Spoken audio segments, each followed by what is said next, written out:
how you can use underscore in your laptop. Now, before we start, if you're new to our channel, just head down and hit the subscribe button so you don't miss out on upcoming videos, and press the bell icon so you don't miss out and you get notified when we release our new videos. Now let us start. First, I will show you the keyboard. Now just look at a keyboard all together, and there you will see your underscore right here. Now to use this, let's just say I'm typing something. You can see one right there. Just zoom it a bit and you can see it right there.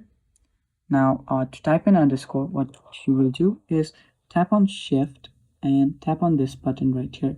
It is the underscore. After I do that, just see this, it's typing in underscore, and just use shift and use this button right here. Now this, without the shift, it will just do dashes. Now if you use the shift, it will do underscores. Now it's that simple, guys. Thank you for watching. Stay tuned for more.